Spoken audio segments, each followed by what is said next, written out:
माधव मुकुंद भगवान की।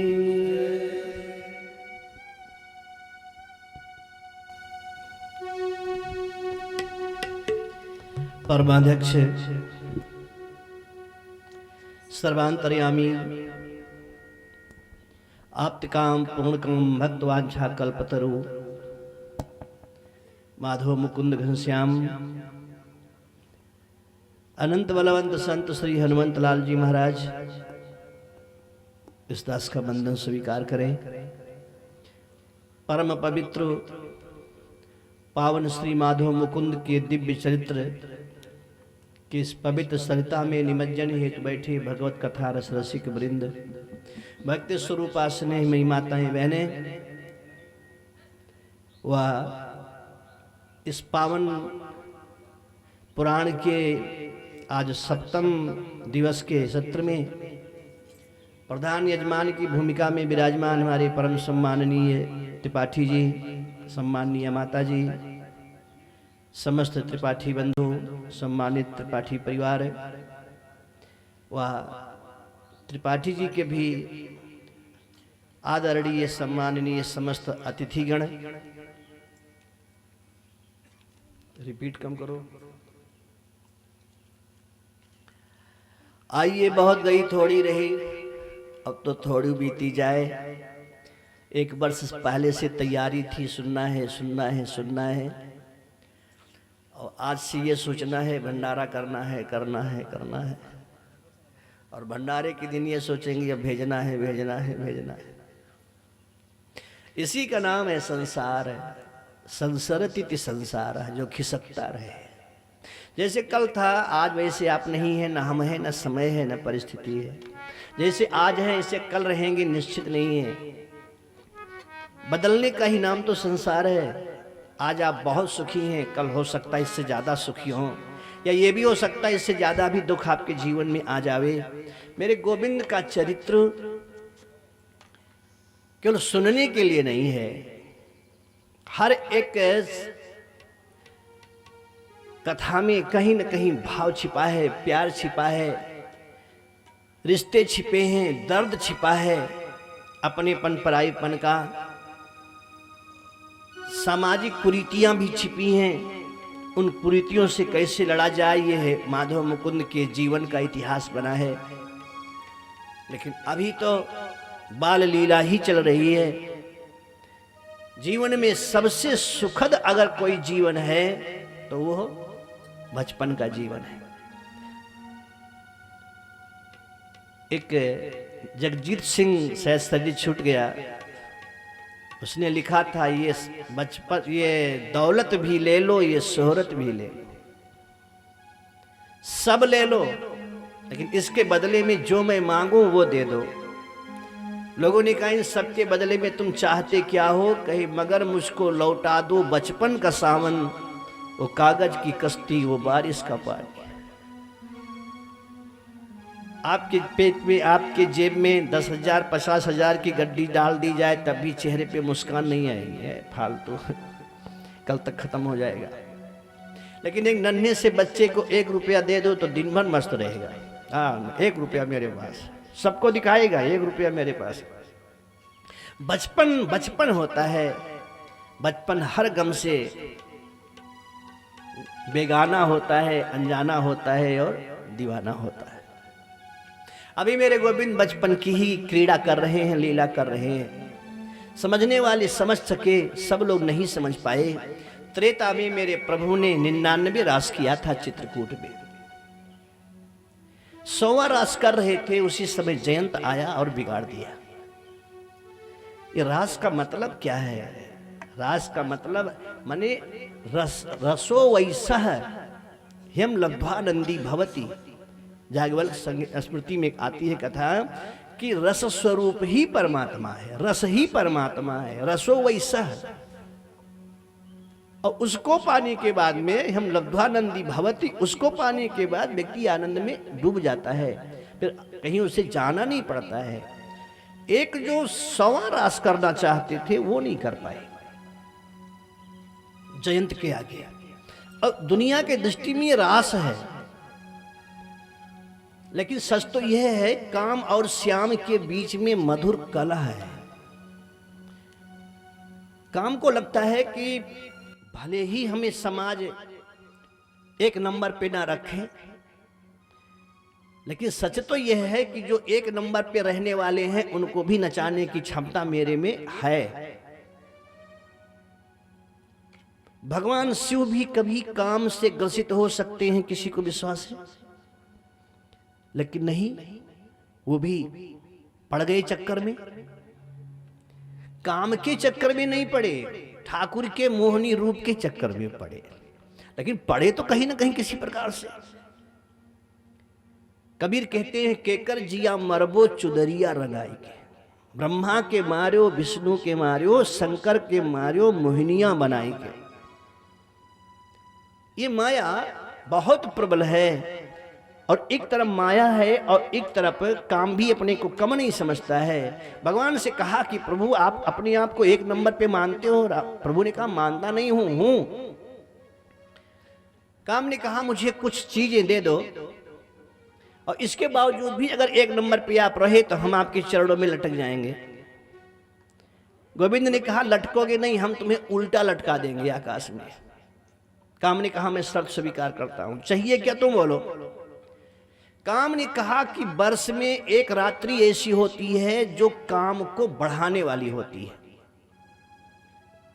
बात समझिएगा,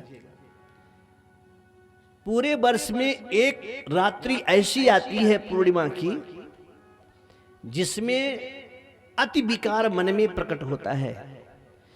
चंद्रमा लगता है कि अभी जमीन को छू लेगा, और उस चंद्रमा के गति को देखकर चाहे जितना भी ज्वार भाटा समंदर में आता हो, लेकिन उस दिन जो ज्वार भाट आता है, ज्वार भाटा, वो इतिहास बना देता है। ये रात्रि कौन है? तो काम ने कहा कि शरद पूर्णिमा की रात्रि हमें चाहिए। गोविंद ने कहा दिया, और बोलो। कहा सैकड़ों स्त्रियों का साथ चाहिए, तुम उनके बीच में अकेले रहो। भगवान ने कहा वो भी दिया, और बोलो। कहा अकेले में इतने स्त्रियों के बीच में रहो। भगवान ने कहा ये भी दिया, और बोलो। कहा रात्रि का ठीक 12 बजे का समय हो, कहो जो, ये भी दिया। और प्रतीक्षा काम कर रहा था, वो समय आया। ठीक शरद पूर्णिमा की रात्रि में 11 बजे कदम्ब वृक्ष के डाली पर बैठकर मेरे प्रभु ने बंसी बजाया। निसम्य गीतम तदनंग वर्धनम ब्रजश्रियः कृष्ण गृहीत मानसा। तदनंग वर्धनम, यानी अनंग को बढ़ाने वाली ध्वनि गोपियों ने सुनी। और किन गोपियों ने सुनी? कहे कि ब्रजश्रियः कृष्ण गृहीत मानसा, जिनके अंतर मन में मेरे गोविंद बैठ चुके हैं। तन से, मन से, धन से समर्पण कर दिया है गोपियों ने। कि बंसी की ध्वनि उनने सुनी। व्यास जी कहते हैं, सुखदेव स्वामी कहते हैं कि जिस परिस्थिति में जो गोपी है वो वैसे चल दी। कोई आधा कपड़ा पहने हैं, कोई बच्चे को दूध पिला रही थी उसी समय छोड़ के चल दी, कोई पति की सेवा कर रही थी वैसे चल दिया, कोई भोजन करने जा रही थी भोजन छोड़ करके चल दिया। सब लोग उस कदम वृक्ष के समीप में जा करके खड़ी हो गई। मेरे प्रभु बंसी बजा रहे हैं, चारों तरफ से गोपियां, बीच में गोविंद, बंसी की धुन बज रही है। निसम्य गीतम तदनंग वर्धनम। और बजाते बजाते जब गोपियां चारों तरफ से मुग्ध हो गईं, चारों तरफ से घेर के खड़ी हो गईं, तब धीरे से गोविंद ने बंसी बजाना बंद किया। और बंद करने के बाद जब गोपियों को देखा तो मुस्कुराए, और मुस्कुरा करके स्वागत किया, लेकिन विचित्र स्वागत किया। आप आए, खड़े हो गए। मैंने कहा आइए भाई साहब, आपका स्वागत है, आइए आइए। अब फिर पूछो क्यों आए हो? ये तो कोई स्वागत का तरीका नहीं है। आप आए तो मैं बड़ भागी कि आप दरवाजे पर आए, लेकिन आने के बाद फिर पूछो क्यों आए हो, आपको नहीं आना चाहिए। तो ये शब्द तो अच्छे नहीं है। भगवान सबसे पहले गोपियों का स्वागत करते हैं। स्वागतम वो महाभागा प्रियम किंकरवाणि वहा। हे गोपियां महाभागा, मैं आपका स्वागत करता हूं, आपका प्रिय कैसे हो बोलो, मैं वो करूं। और इतना सम्मान करने के बाद फिर धीरे से बोल पड़े कि ब्रजस्या नामयं कश्चिद ब्रूतागमन कारणम। पंडित तो कहे स्वागतम, आइए स्वागत है। और फिर कहते हैं ब्रजस्या नामयं कश्चिद ब्रूतागमन कारणम। घर को छोड़कर, परिवार को छोड़कर 12 बजे रात्रि में जंगल में क्यों आई हो? एक भी गोपी बोलने को तैयार नहीं, सब चुपचाप खड़ी हैं। मैंने कहा था ना कि एक चुप्पा 100 वक्ता को पराजित करता है। एक भी बोलने को तैयार नहीं। माधव ने कहा ओ हो, अब समझ में आया। तुम लोगों ने रात में जंगल कैसे दिखाई पड़ता है कभी देखा नहीं है, इसलिए रात में जंगल देखने आई हो ना। तो ये देखो, रजने का घोर रूप घोर सत्व निसेविता। ये देखो, अंधेरी रात में आकाश में चंद्रमा जब खिलता है और उसकी रोशनी जब नीचे आती है